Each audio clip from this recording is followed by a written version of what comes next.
چارپائی کے ساتھ باندھ کے قتل کر دیا گیا تھا، اور راجہ بیکا جو تھا وہ اپنے دادا کے اس واقعہ سے بہت زیادہ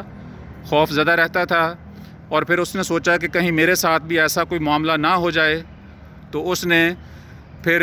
ایک چارپائی بنوائی جو کہ اس کی ہائٹ سے چھوٹی تھی اور بڑی ہلکی تھی۔ اس کا مطلب یہ تھا کہ اگر میرے ساتھ بھی ایسا کوئی واقعہ پیش آئے گا تو میں کھڑا ہو کے لڑ سکتا ہوں اور وہ چارپائی میری پشت پر ہوگی۔ اور آج بھی آپ اگر اس چارپائی کو دیکھنا چاہیں تو جوناگڑھ قلعہ کے اندر پھول محل کے اندر وہ چارپائی جو ہے وہ نمائش کے لیے رکھی ہوئی ہے۔ یہ دائی ینگا کا مقبرہ ہے، اور اس زمانے میں رضائی والدہ کی بہت زیادہ قدر و قیمت تھی، اس کو عزت کی نگاہ سے دیکھا جاتا تھا، جیسا کہ ہمارے پیارے نبی حضرت محمد صلی اللہ علیہ وآلہ وسلم کی دائی حضرت حلیمہ سعدیہ جس وقت آپ کو ملنے کے لیے آیا کرتی تھیں تو اللہ کے نبی صلی اللہ علیہ وآلہ وسلم اکثر کھڑے ہو جایا کرتے تھے اور ان کو بہت زیادہ عزت اور احترام دیتے تھے۔ اسی طرح شاہ جہاں بادشاہ جو ہے وہ دائی ینگا زیب النساء کی بہت زیادہ عزت اور رسپیکٹ کرتا تھا، اور یہ والا مقبرہ جو ہے تاریخ کے مطابق جو کہ اس کے اندر موجود ہے تقریباً 1671 کے اندر 1671 کے اندر کمپلیٹ ہوا تھا، اور اس زمانے کے اندر بہت زیادہ خوبصورت شان و شوکت والا ایک باغ جو تھا وہ وسیع و ریز یہاں پہ موجود تھا، جس کے اندر فوارے بھی تھے، حوض بھی تھے، آبشاریں بھی تھیں، لیکن آہستہ آہستہ وقت کے ساتھ ساتھ وہ چیزیں جو ہیں وہ ختم ہوتی گئیں، اور کافی زیادہ لوگوں نے جو ہے وہ ناجائز طور پر قبضے کر کے اپنے گھر وغیرہ بنا لیے، اور اب محکمہ آثار قدیمہ کی کوشش ہے کہ یہ جگہ جو ہیں یہ خالی کروائی جائیں اور ان کو اس باغ کا دوبارہ حصہ بنایا جائے، اور یہ بہت ہی خوبصورت قسم کا باغ ہے جو کہ ڈپارٹمنٹ آف آرکیالوجی والوں نے اور پی ایچ اے والوں نے مل کر یہ کام کروایا ہے، اور ہم یہ امید کرتے ہیں کہ انشاءاللہ العزیز آنے والے وقتوں میں اور اس کو خوبصورت سے خوبصورت تر کر دیا جائے گا، اور یہ ہم شکر گزار ہیں ڈپارٹمنٹ آف آرکیالوجی والوں کے کہ جنہوں نے اس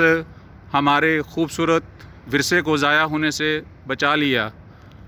اور اب ہم جو ہے وہ اندر جو قبریں موجود ہیں، کیونکہ اس کے اندر 2 قبریں موجود ہیں، ایک قبر تو دائی ینگا کی ہے، اسے ہر ہسٹورین نے لکھا ہے، لیکن دوسری قبر کے بارے میں اکثر جو ہے وہ ہسٹورین خاموش ہیں، لیکن اگر ہم تاریخ کا مطالعہ کریں تو ہمیں پتہ چلتا ہے، پروفیسر مسعود الحسن صاحب نے اپنی کتاب کے اندر لکھا ہے کہ دوسری قبر جو ہے وہ دائی ینگا کی بیٹی کی ہے، جس کا نام جو ہے وہ سلطان بیگم تھا۔ اب ہم مقبرے کے اندر انٹر ہو چکے ہیں، اور آپ دیکھ سکتے ہیں کہ یہ خوبصورت کام آپ کو نظر آئے گا جو کہ موجود ہے، اور اس مقبرے کے ساتھ تقریباً 8 جو ہیں وہ کمرے انٹر کنیکٹڈ ہیں، اور یہ آپ کو جگہ نظر آتی ہیں چیزیں وغیرہ رکھنے وغیرہ کے لیے، یہ سارے آپ کو چیز نظر آ رہی ہے۔ اور جیسا کہ ہم جانتے ہیں کہ زیب النساء کا لکی نمبر جو ہے وہ بھی 8 ہے، اور اسی طرح یہاں 8 انٹر کنیکٹڈ جو ہیں وہ رومز پائے جاتے ہیں۔ یہ والی جو ہیں یہ 2 قبریں ہیں، اور ایک قبر جو ہے دائی ینگا زیب النساء کی ہے، اور دوسری قبر اس کی بیٹی سلطان بیگم کی ہے، اور اصل قبریں جو ہیں وہ اس کے نیچے ہیں، تہہ خانے کے اندر موجود ہیں، لیکن آج کل جو ہے وہاں پہ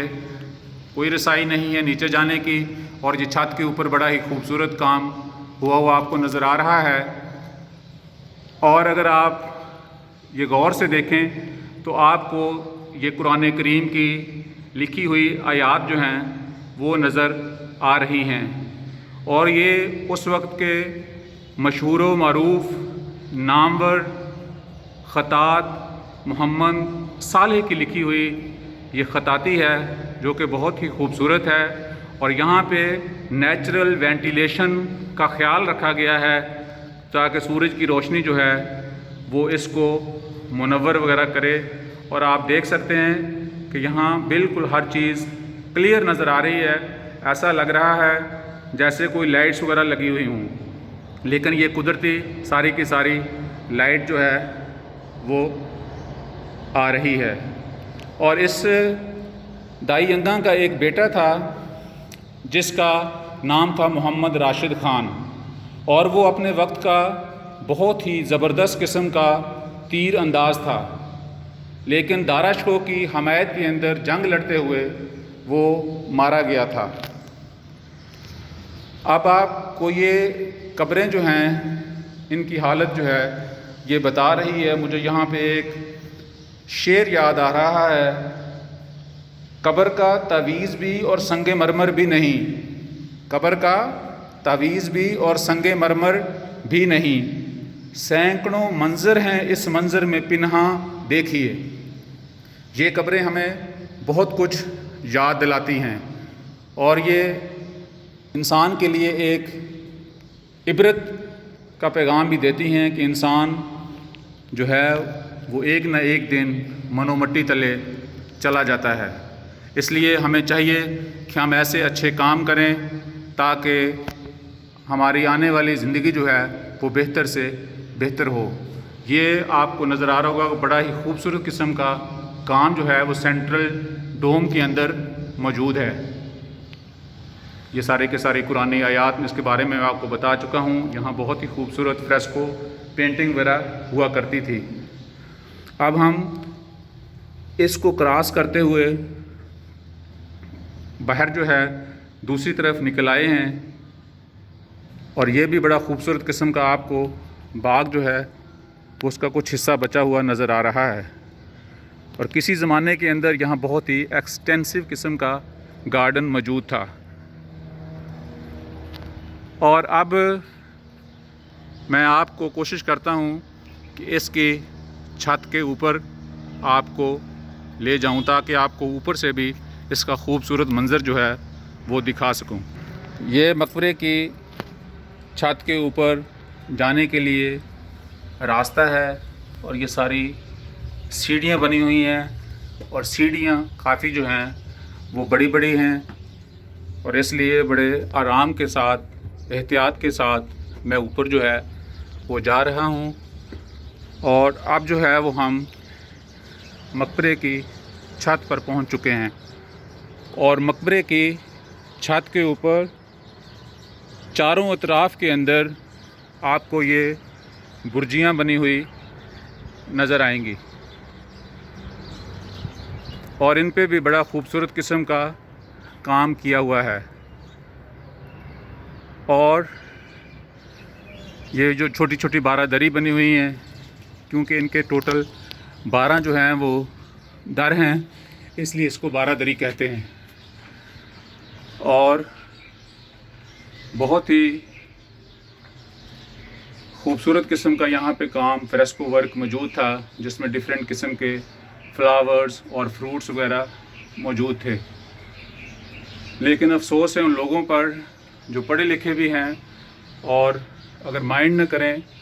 تو جاہل بھی ہیں، جو آتے ہیں اور آ کر ایسی خوبصورت عمارات کے اوپر اپنے نام اور فون نمبرز وغیرہ لکھ دیتے ہیں. اور ہماری ان سے گزارش ہے کہ خدا کے لیے اپنی ثقافت کا جو ہے وہ جتنا زیادہ ہو سکے خیال کریں، اس کی حفاظت کریں، اس کو ضائع ہونے سے بچائیں، اور اپنے نام وغیرہ اور فون نمبر وغیرہ ہرگز جو ہے وہ ایسی عمارات کے اوپر بالکل نہ لکھا کریں. یہاں سے آپ دیکھ سکتے ہیں اوپر سے یہ چھوٹا سا جو آپ کو باغیچہ سے نظر آ رہا ہے، یہ کتنا خوبصورت لگ رہا ہے. اور یہ محکمہ آرکیالوجی اور PHA والوں کی کاوش سے بنایا گیا ہے. یہ جو ہے وہ مین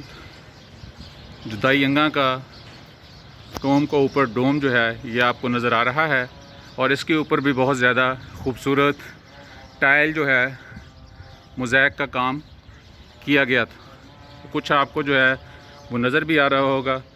اور یہاں سے اوپر سے میں آپ کو بھی ایک دفعہ دوبارہ قبروں کا جو ہے وہ منظر دکھا دیتا ہوں۔ یہ 2 قبریں ہیں، اس کے بارے میں آپ کو بتا چکا ہوں۔ ایک جو ہے دائی انگاں زیب النساء کی ہے اور دوسری اس کی بیٹی سلطان بیگم کی ہے۔ یہ سیم اسی طرح یہ جو ہے یہ بھی ایک بارہ دری بنی ہوئی ہے، اور جیسا کہ میں نے آپ کو بتایا ہے کہ ٹوٹل جو ہیں یہ چاروں کارنرز کے اوپر 4 12 دری بنی ہوئی ہیں۔ اور یہاں سے میں آپ کو دکھانے کی کوشش کرتا ہوں خوبصورت باغ کا نظارہ۔ یہ جو ہے جدھر سے ہم انٹر ہوئے تھے، داخل ہوئے تھے، وہ سائیڈ ہے، کیونکہ اب ہم اس وقت جو ہے وہ مقبرے کی چھت کے اوپر ہیں، اور باغ بہت ہی خوبصورت لگ رہا ہے، اور ہم امید کرتے ہیں کہ انشاءاللہ آنے والے وقتوں میں جتنی جو ہے وہ اس کے لوگوں کے نجائز جو ہیں وہ قبضے وغیرہ ہیں، حکومت وہ بھی کوشش کرے گی کہ ان کے ساتھ کوئی معاملات طے کر کے اس کو تھوڑا سا اور وسیع کیا جائے، تاکہ یہ اور خوبصورت سے خوبصورت تر سے خوبصورت ترین جو ہے وہ ہو جائے۔ اور اب جو ہے کیونکہ یہ بالکل جی ٹی روڈ کے اوپر واقع ہے، اور میں آپ کو دکھاتا ہوں ابھی اورنج ٹرین جو ہے وہ ہمارے سامنے سے جو ہے وہ گزر رہی ہے، اور اینٹیکوٹیز ایکٹ 1975 کے تحت یہ جو مونومنٹ ہے یہ پروٹیکٹڈ ہیریٹیج مونومنٹ ہے، اور یہ وہی برجی جیسا کہ میں آپ کو پہلے بتا چکا ہوں کہ اس کے چاروں کارنرز پہ 4 برجیاں موجود ہیں، اور ساتھ ہی یہ بیری کا درخت ہے جس پہ کچھ ابھی کچے بیر جو ہیں وہ بھی لگے ہوئے آپ دیکھ سکتے ہیں۔ یہ بیر وغیرہ جو ہیں وہ اس کو لگے ہوئے ہیں۔ چلیں، اگر آپ کو ہماری یہ چھوٹی سی کاوش اچھی لگی ہے تو آپ ہماری اس ویڈیو کو جو ہے وہ لائک کیجئے، شیئر کیجئے، ہمارے چینل انکریڈیبل پاکستان کو سبسکرائب کیجئے، اور ہم کوشش کریں گے کہ انشاءاللہ العزیز آپ کو اتھینٹک ہسٹری کے ساتھ زیادہ سے زیادہ گائیڈڈ ٹورز وغیرہ جو ہے وہ پورے پاکستان کے دیں۔ تو اس لیے آپ ہمارے ساتھ جو ہے وہ جڑ جائیں، اور انشاءاللہ العزیز ہم آپ کو اچھی سے اچھی جتنی بھی جگہیں ہیں وہ تاریخ کے ساتھ بلکہ اتھینٹک ہسٹری کے ساتھ کوشش کریں گے کہ آپ کو اس کے بارے میں بتایا جائے۔ اور اب آخر میں مجھے اپنی نیک دعاؤں کے اندر یاد رکھیے، اور کوشش کیجئے کہ نیچے کمنٹس باکس کے اندر اپنی قیمتی رائے کا ضرور اظہار کریں، تاکہ ہم اپنے اس چینل کو اور بہتر سے بہتر بنائیں۔ اور اب آخر میں مجھے دیجئے اجازت، اپنا رکھیے ڈھیر سارا خیال، اور آپ کا ہوسٹ اور دوست مقبول احمد آپ کی خدمت میں حاضر تھا، اور انشاءاللہ ملتے ہیں بہت جلد ایک نیکسٹ جو ہے وہ ویڈیو کے ساتھ۔ اللہ حافظ۔